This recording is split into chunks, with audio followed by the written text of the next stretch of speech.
there's been lots of news about Azeem Rafiq and his allegations. I'm hoping to actually meet up with Azeem at the weekend and have a chat with him and see his thoughts on it. But I think they've actually announced an inquiry into it and board members and stuff. So let's it's time to root out racism. It's not acceptable. When you look at England's side, it's made up of so many different people from different backgrounds, and they talk about English. Who's English in there? That's the question I have.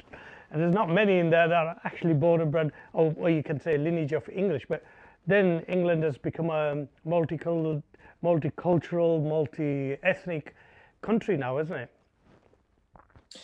Yeah, and one of the words I remember Owen Morgan using, very soon after, even whilst the emotions were still running high after winning the World Cup a year ago, was diverse. And I think if ever an international side representing England, could be described as diverse, it is this current one. And I think that's really good. But that's not to say that means that institutional or sort of alleged institutional racism at certain counties up and down the country isn't in place. I think unfortunately we've got to own up to and admit that we're far from kind of rooted it all out. But if hopefully Rafiq's case will actually raise attention to the subject of racism in cricket, because it's got a lot of attention in professional football in the last year, but that's not to say that it shouldn't get the attention it deserves in professional cricket as well. Yeah, because cricket, in terms of the Asian community, has seen that there's a love for it. When football is, Asians don't follow football. But we'll do that when the Premiership starts, about how many Asian football fans we've got, how many of them actually want to play, and how many of them love the game. I mean, I've been a Leeds fan for 45 years. I know there are lots of other friends and who've been doing the similar thing. But it seems that they talk about Asians and cricket only.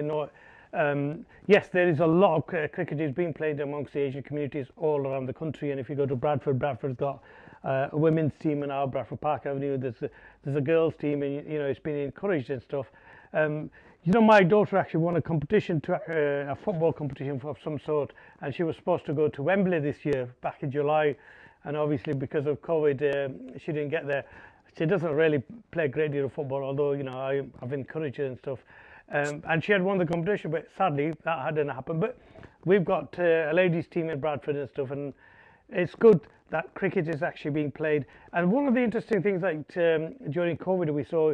I don't know if you remember where I live, behind our garden. As we walk out, there's a big sports field. We've seen families actually playing cricket. That's the mother, father, and the children. And that wouldn't have happened years back. And that's a sort of thing, that's a bonding thing that's in the community. And maybe some of that's come because of that's a love for cricket for Pakistanis, the Asians, including the Bangladeshis, the Sri Lankans, and the Indian. Cricket is first love after the religion, and it's regarded as a second religion. And institutional racism, and I could talk about those incidents that I went through, trying to play in Bradford League at junior level.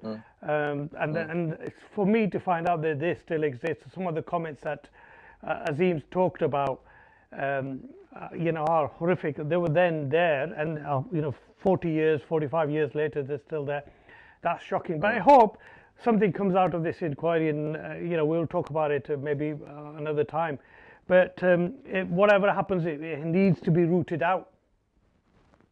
Absolutely, and very well put. I think any sort of extreme views within professional sport, whether it's to do with race, religion, sexual orientation, any of those discrimination things, there's no place for it at all.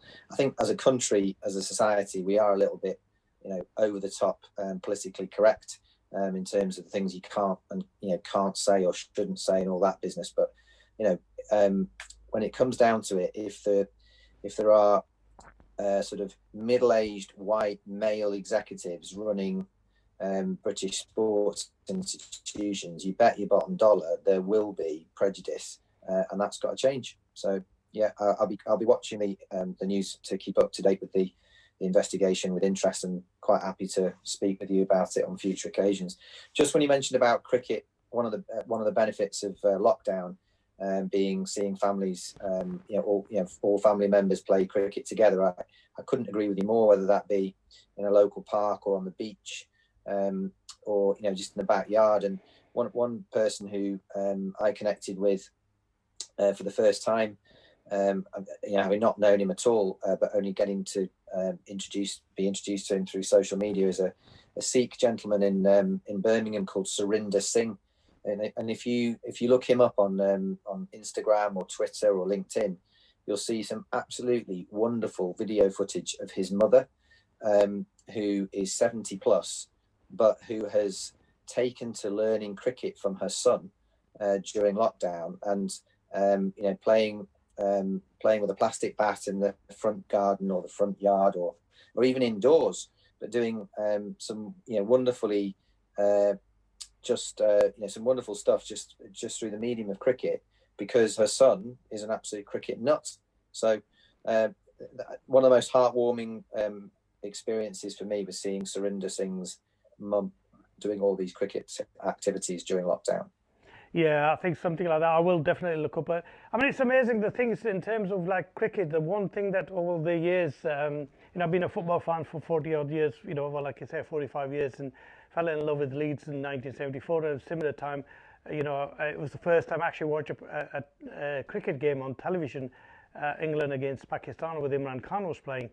And the beauty of going to a cricket was the fact that, for example, myself and you could sit together. We can support our team and have a banter, but not get violent, which football was always in the 60s. As you know, there was a huge hooliganism factor in football in the 70s and the 80s and even early 90s. And that is one of the things why a lot of the Asians are attracted to the game of cricket, because there's, you play the game in the right way and not, want to kill each other over it. But again, the institutional racism, as you've just pointed out, if the white middle class men run the game, it's going to happen. I think it's inbred. It's very difficult to change some of the thinking some of them have got over the years and stuff. And sometimes what they say, they probably put their mouth. Well, they say something without putting their brain into gear, really. And, and those are sort of things can. But having said that. Changes have been made over the last few years and stuff, and more should be changed. And once they start bringing people in from the communities to be part of the management, the people who run the game, then they will understand how it feels. I heard Azeem's interview on Talk Sport the other day, and you could feel the pain in his voice, and that almost brings tears to our eyes. And you could feel that the pain, and almost I felt he was all in tears. He was talking to Adrian Durham and Darren Gough. He actually played with Darren Gough, and Darren Gough just simply said when he actually saw him for the first time, he said, I was in the nets, and I think he was the captain, and he said, he says, I didn't know the kid's name. He bowled two or three balls to me, and I said to them, he's playing on Saturday. I said, no, he's just come into the academy. And he said, no. I said, he is playing. And he said, I didn't even know his name. That's how good he was. And from that to what he's ended up being on the dump, he's been dumped at 29, says a lot about what's been going on in the game. And obviously the inquiry will look into it and see what comes out of it. But that's very, very sad. But when somebody who goes through something as dreadful as what he's gone, and it was point of suicide, and that is just damning. We must look into it and not make sure young people young people go through that again. Yeah, completely agree. I think any form of personal abuse of any type, there's no place for it in society, but there's certainly no place for it in cricket. And you and I both know that cricket is, in many ways, represents life in lots of different ways. And unfortunately, that kind of abuse has crept into recreational cricket as well as professional cricket, through sledging. And we've had examples this year, bearing in mind this year was only ever going to be a year of maybe at best 50% of the season because of COVID, and every single league up and down the country, I believe, said that there's no promotion, no relegation. So effectively, all fixtures, senior cricket and junior cricket, are friendlies. Quote unquote friendlies. That could not be further from the truth in some of the games I've witnessed, both as a coach and as a player. And people need to look at themselves very, very carefully in the mirror and ask themselves, are they actually respecting the game, respecting the spirit of the game, respecting each other, and respecting their teammates? Because if the answer is no, or they question it, they don't have a place for me, they shouldn't be taking part in any cricket, whether it's park cricket, senior league cricket, or junior cricket, or professional cricket. It's gone too far. And even in under 13s now, under 13s, so 12-year-old kids are saying stuff on the pitch which is just unacceptable. And if it's not being made, if they're not being made aware that it's unacceptable, they'll just carry on. So by the time they're 16, it's worse. By the time they're 18, if they're playing first team cricket, it's almost like expected for them to say stuff which is abusive. And it's just a nonsense. It's totally and utterly not part of the game. And I know that series on Netflix or Amazon, whichever one it is, about the Edge, showing the behind the scenes footage of England trying to become the number one world test team, and following them when KP was still playing for Matt Pryor, Stephen Finn and all those guys. And they showed clips of when they went out onto the pitch in Australia, and the abuse that they got from the Australian fans was just vitriolic, horrible. And then they got just as much abuse, albeit in a smaller scale, but up close and personal from their opponents. And yes, you obviously, when you play top flight sports, you expect it to be hard, you expect it to be tough, but I don't think you need to be verbally abused, personally abused to that extent to be described as playing it tough. That's just pushing it too far, in my opinion. I could talk quite a lot about this on my soapbox about verbal abuse in the game of cricket, but any form of abuse, and especially something to do with race, is totally and utterly unacceptable. It hasn't got a place in the game. Question for you. You coach a lot of young kids and stuff. Do you hear any racist remarks when you've been working with young kids, or you've been watching the game, or you've been involved in any shape or form? No, I haven't. I haven't heard any racist abuse, verbally whatsoever, I have to say. But my level of experience is probably not that great or wide, because most of the cricketers that that we see are from a certain background where that just wouldn't be seen or heard. So in my team that I've known for 7 years, we've got 4, if not 5, Asian lads who play in our team. So so it's always been part and parcel of that group that everyone gets on and knows each other and are friends. Most of the teams we play against are will have at least one or two non-white players. When you get into inner city Liverpool or Manchester in particular, then you might get sides that are predominantly Asian. So I watched an under-19s very competitive quarter-final cup game last week between Timpley and Warrington, and Timpley's just on the outskirts of Stockport, sort of Altrincham way, and there were nine of their under-19s of Asian descent, which I thought was fantastic, but absolutely not any even hint of racial abuse. So I've not witnessed it in junior cricket or senior cricket. And what about when you actually were playing up in North East? You played up Durham League quite a bit, didn't you? Did you come across it? What about, did you get any abuse, the other way around? Did you get any stick for being the Gora? Apart from me. Well, no, that word was the first time I heard that word was kind of almost an acceptance of being part of what effectively was an all-Asian team apart from me. So I learned quite a few words that I probably can't repeat. Yeah.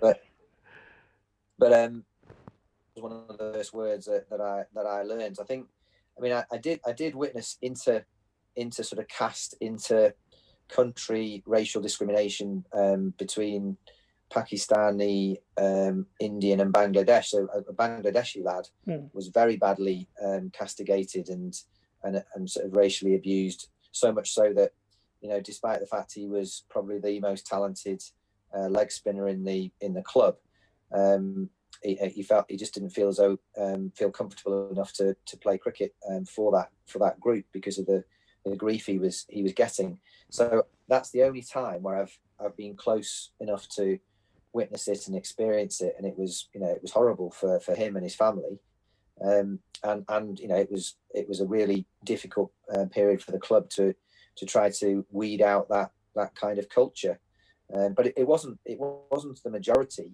It was the minority that were spoiling it for this particular individual and for the club as a whole. But I mean, I've received loads of verbal abuse of all sorts. You know, particularly the higher up the game I played at club level.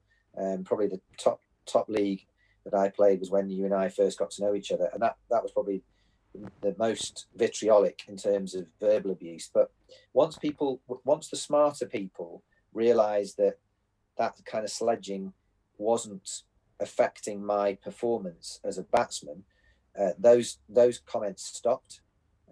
It's only the stupider ones who carried on thinking that, you know, they knew best. But, you know, for someone like me, I've always used that to spur me on and concentrate more and perform better.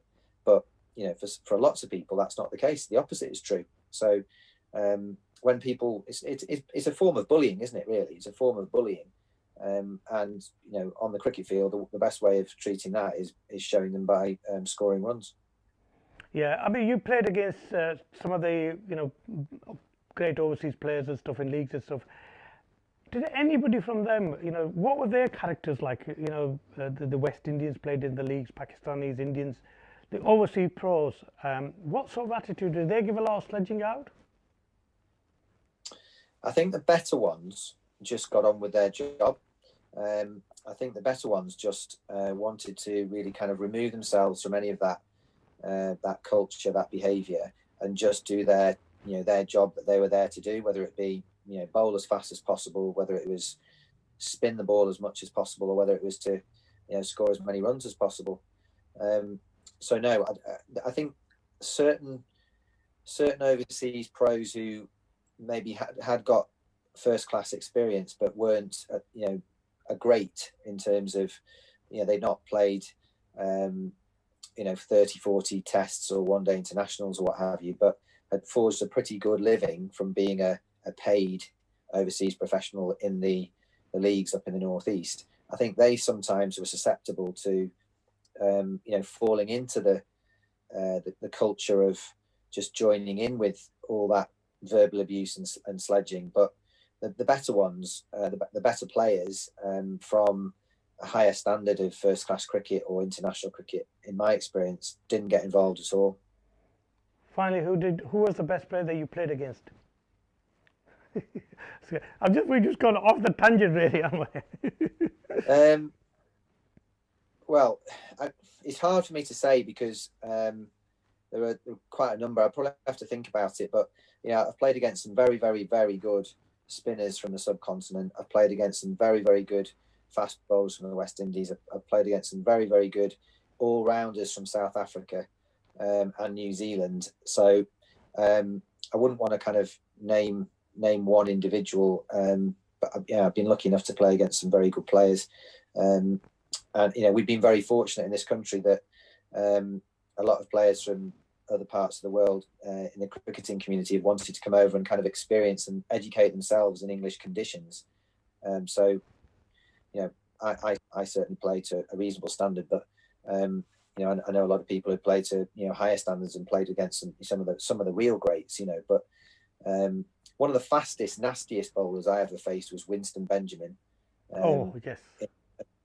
As a junior, on, you know, untreated grass wickets in the nets in Chester, not wearing a helmet, which they weren't around in those days. But so he was one of the quickest and nastiest. and then an Indian guy called Nikhil Chopra, probably one of those naturally gifted off-spin bowler batsman combinations, and then obviously our mutual friend Nadeem Khan was very, very good. Was always in the runs, always in the wickets, in the top leagues in Durham. But I also played against some very good up and coming academy players from Durham, including Steve Harmison and people like that. And that wasn't a pleasant experience. I can assure you of that fact as well. Well, the ones that we're playing on Friday, the Aussies are never short of a word or two to say to the English, or the Poms as they call us. So getting back to them, 3-0 again. I'm going to stick my neck out to England. There you go. I'll stick to my 3-0s, mate. I'll stick to that. 3-0.